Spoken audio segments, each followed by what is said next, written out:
Om Swastiastu, eh, selamat pagi semua.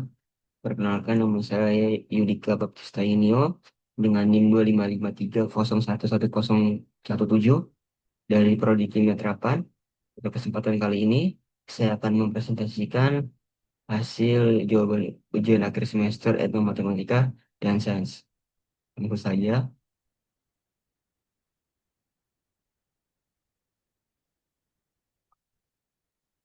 yang pertama, analisis konsep matematika yang terkandung dalam tata ruang tersebut.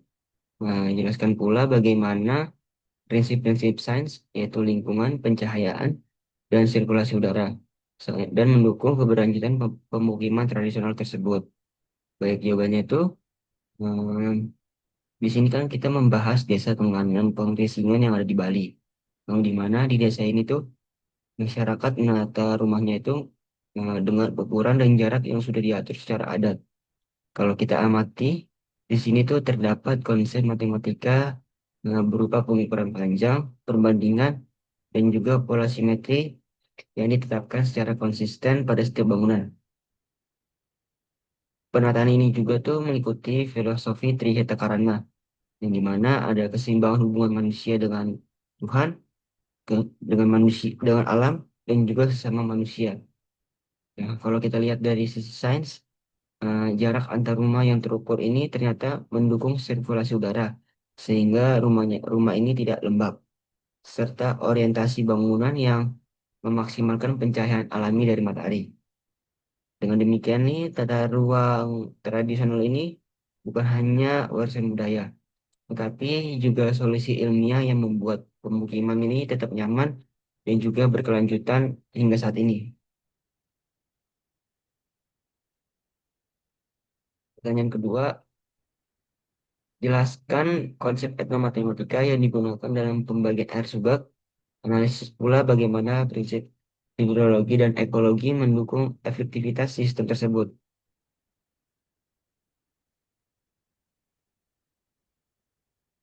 Nah, Di, si- eh, di sini soal kedua itu membahas sistem subak Bali, yaitu sistem pembagian air irigasi yang sudah berjalan ratusan tahun tanpa alat ukur modern.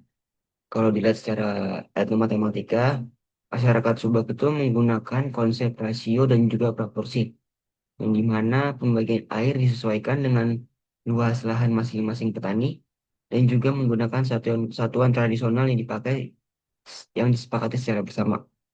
Nah, kalau dilihat dari sisi sains, sistem ini itu menggunakan prinsip hidrologi, di mana ini memanfaatkan gravitasi untuk mengalirkan air dari hulu ke hilir melalui saluran yang disebut telabah. Selain itu, ada prinsip ekologi dalam pengaturan rotasi tanam yang menjaga kesuburan tanah dan keseimbangan ekosistem sawah. Jadi, sistem subak ini adalah contoh nyata bagaimana matematika sederhana dan pemahaman alam bisa menghasilkan sistem irigasi yang adil dan efisien. Nah, pertanyaan nomor tiga, identifikasi konsep matematika yang terdapat pada motif songket tersebut. Jelaskan pula hubungan pola tersebut dengan keterampilan observasi dan kreativitas dalam sains. Nah, nomor tiga ini kita melihat kain songket yang ditenun dengan motif geometris berulang dan juga simetris.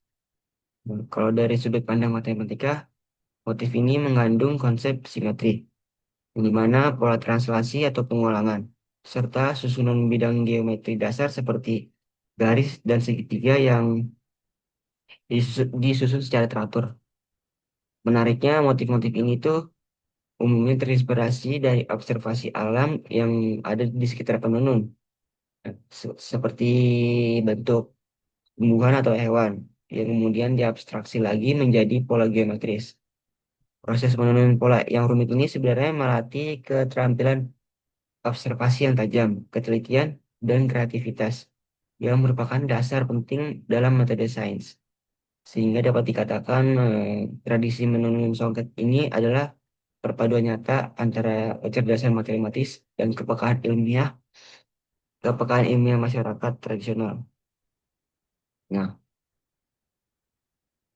nomor 4, Analisis keuntungan bentuk segi 6 dari sudut pandang matematika dan sains. Bandingkan efisiensi penggunaan bahan bahan jika wadah dibuat berbentuk persegi. Untuk soal keempat ini mengangkat tentang anyaman bambu berbentuk segi 6 yang digunakan sebagai wadah hasil panen. Secara matematis, bentuk segi 6 atau heksagon ini tuh istimewa karena dapat menutup sebuah bidang tanpa menyisakan ruang kosong. Fenomena yang disebut tessellation ini eh, memberikan rasio luas tentang keliling yang lebih optimal dibandingkan bentuk lain seperti persegi. Kalau dilihat dari sains dan fisika, struktur heksagonal ini dikenal lebih kuat dalam menahan tekanan dari beberapa arah, mirip dengan struktur sarang lebah kalau dari di alam. Jika dibandingkan dengan wadah berbentuk persegi, anyaman segi enam ini membutuhkan lebih sedikit titik sambungan dan bahan, sehingga lebih efisien sekaligus lebih kokoh. Inilah contoh bagaimana kearifan praktis pengrajin bambu sejalan dengan prinsip efisiensi yang dipelajari dalam sains modern. Nomor 5, jelaskan konsep matematika dan sains yang digunakan dalam praktik tersebut. Bagaimana pengetahuan lokal ini dapat dipadukan dengan teknologi modern. Di sini, di soal kelima, membahas bagaimana masyarakat pesisir menentukan waktu melaut berdasarkan posisi bulan, arah angin, dan pasang surut air laut. Kalau dilihat secara matematika, nelayan tradisional itu sebenarnya melakukan perhitungan siklus karena posisi bulan itu berputar dalam periode sekitar 29,5 hari yang dapat digunakan untuk memprediksi pasang surut secara berkala. Mereka juga menggunakan estimasi arah yang berdasarkan posisi bintang yang merupakan bentuk sederhana dari konsep geometri. Dari sisi sains, fenomena pasang surut ini sebenarnya disebabkan oleh gaya gravitasi bulan dan matahari terhadap air laut. Sementara arah angin yang berkaitan dengan pola tekanan udara musiman. Nah, pengetahuan lokal ini dapat dipadukan dengan teknologi modern seperti GPS dan aplikasi perakiraan cuaca, sehingga nelayan ini dapat melaut lebih aman tanpa harus meninggalkan kearifan tradisional mereka. Nomor 6, analisis makna matematis dari bentuk-bentuk tersebut serta kaitannya dengan prinsip keseimbangan dan keberagaman hayati dalam sains. Nomor 6 ini membahas tentang Banten dalam upacara adat Bali yang sering disusun dalam bentuk lingkaran, segitiga maupun persegi. Kalau dilihat secara matematis, setiap bentuk ini memiliki makna simbolis. Yang pertama lingkaran. Lingkaran ini melambangkan kesatuan dan keabadian karena tidak memiliki sudut. Segitiga ini sering dikaitkan dengan konsep trihita karana, yaitu hubungan tiga arah antara Tuhan, manusia, dan juga alam. Sedangkan persegi melambangkan empat penjuru mata angin atau keseimbangan arah. Dari sisi sains, Banten ini biasanya disusun dari berbagai bahan alami seperti janur, bunga, dan juga buah-buahan yang secara tidak langsung mencerminkan prinsip keanekaragaman hayati. Jadi Banten bukan sekedar sarana ritual, tapi juga representasi matematis dan ekologis tentang bagaimana masyarakat Bali memahami keseimbangan semesta.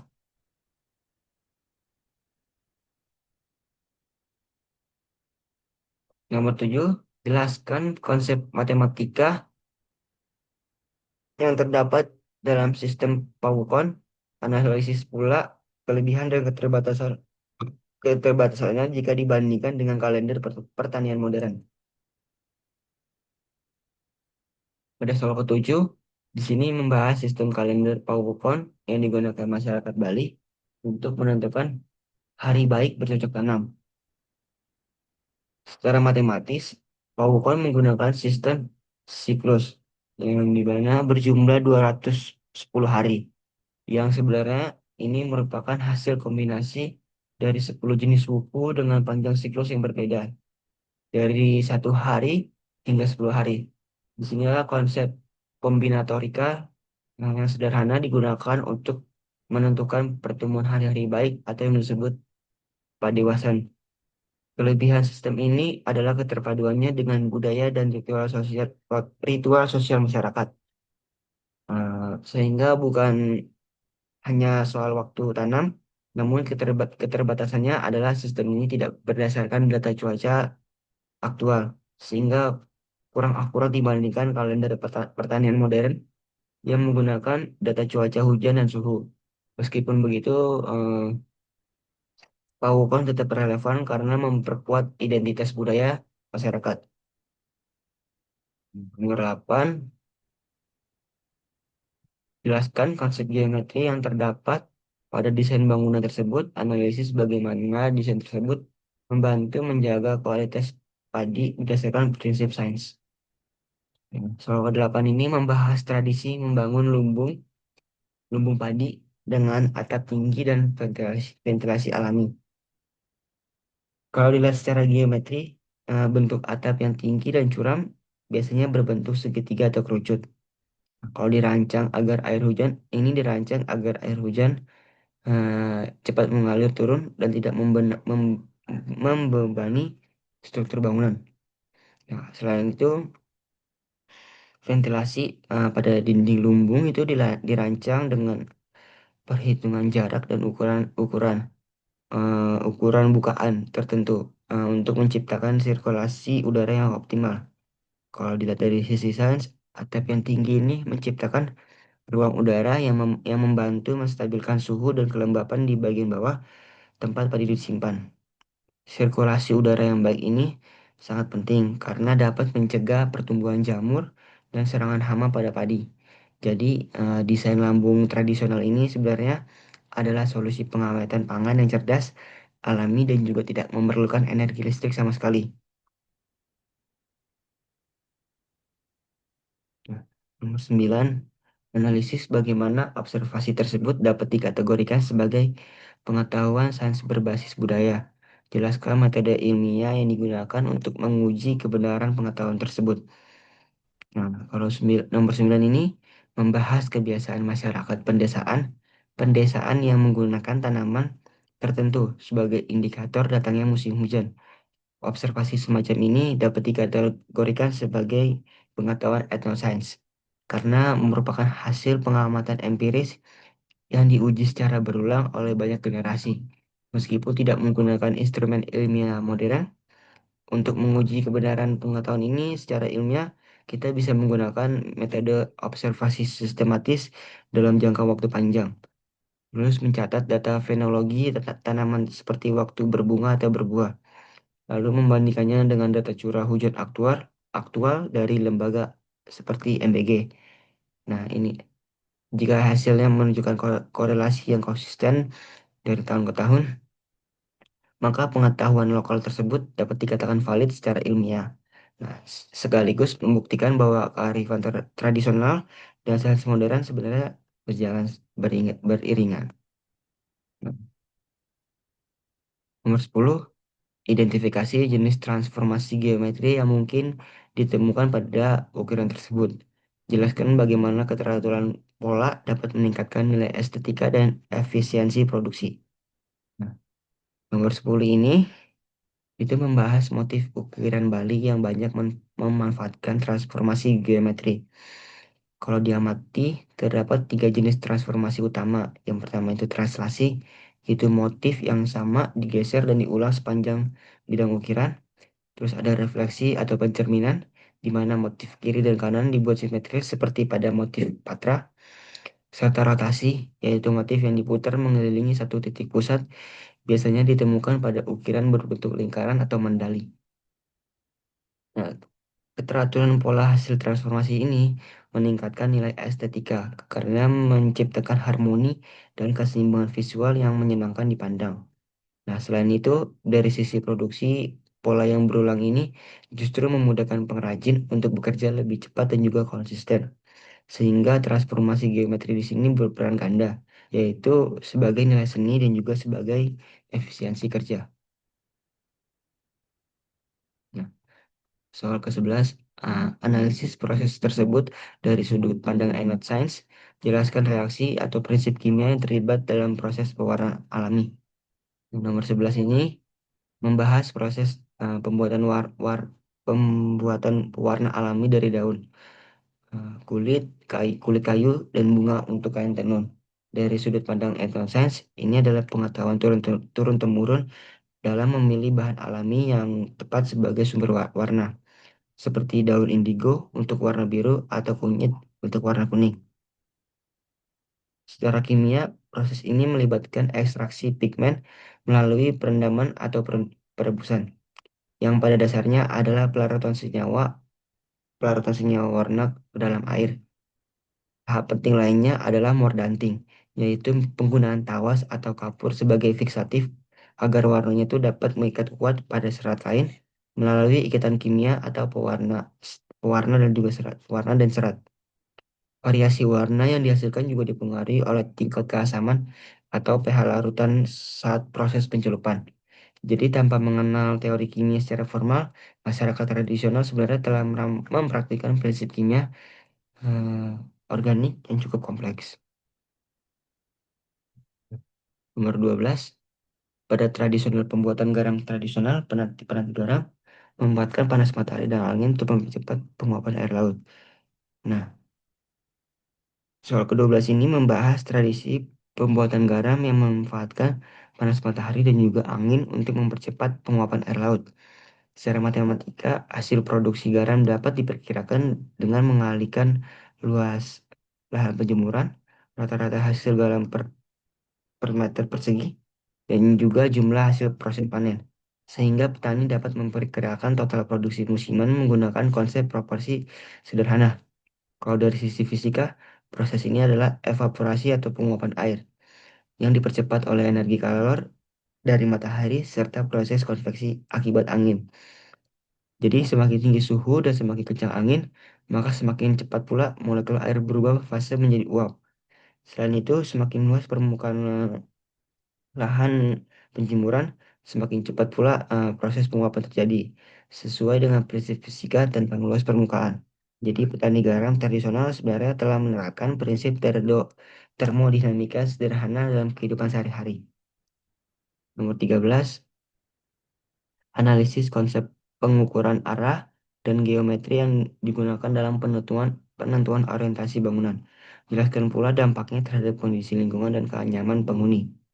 Pada soal ke-13, kita itu eh, konsep membahas tradisi masyarakat adat dalam membangun rumah dengan orientasi tertentu terhadap gunung dan juga laut, atau yang dikenal dengan konsep kaja kelot di Bali. Secara matematika, penentuan orientasi ini menggunakan konsep sudut dan arah, yang dimana sumbu gunung ini dan laut menjadi acuan utama, serta pengukuran jarak dan tinggi untuk menentukan posisi bangunan suci yang biasanya ditempatkan lebih tinggi atau ke arah ke gunung. Kalau dari sisi sains, orientasi semacam ini memengaruhi arah angin yang masuk ke rumah, serta tingkat paparan sinar matahari yang diterima bangunan. Dampaknya terhadap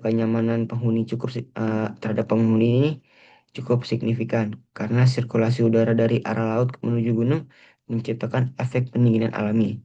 Selain itu, yang konsisten ini secara komunal ini juga turut membentuk pola drainase dan tata kelola air yang lebih tertata di seluruh wilayah pemukiman. Nomor 14, rancanglah strategi pembelajaran berbasis matematika yang dapat digunakan guru tersebut. Jelaskan kelebihan dan tantangan implementasinya di sekolah. Ini nomor 14 membahas mengenai strategi pembelajaran matematika untuk mengajarkan konsep luas dan volume menggunakan contoh bangunan tradisional yang ada di Bali.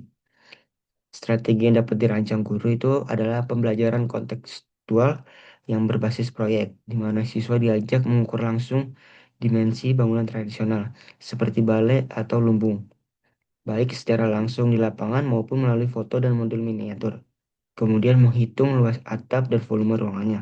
Kelebihan strategi ini adalah mengubah konsep matematika yang abstrak menjadi lebih konkret dan dekat dengan kehidupan manusia, kehidupan siswa, sekaligus menumbuhkan rasa cinta terhadap budaya lokal.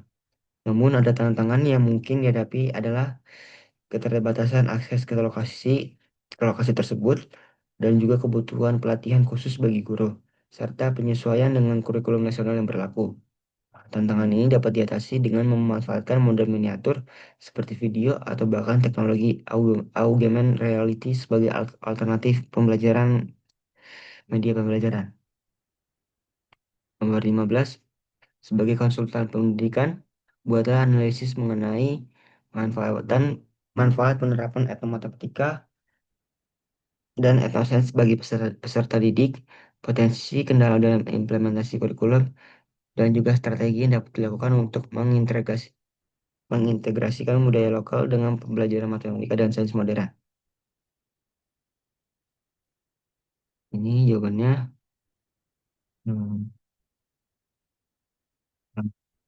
Sebagai penutup, hmm, di sini eh, saya meminta kita berperan sebagai konsultan pendidikan untuk menganalisis rencana kurikulum lokal berbasis matematika dan sains. Manfaat penerapan kurikulum ini bagi peserta didik antara lain membuat pembelajaran lebih bermakna dan kontekstual, membantu melestarikan budaya lokal, serta meningkatkan kemampuan berpikir kritis dan rasa identitas siswa terhadap daerahnya. Namun terdapat beberapa potensi kendala dalam implementasinya, seperti minimnya bahan ajar yang tersedia dan juga kompetensi guru yang belum merata dalam memahami matematika. Nah, keterbatasan waktu dalam kurikulum serta standar ujian nasional yang belum secara eksplisit mengakomodasi konten lokal.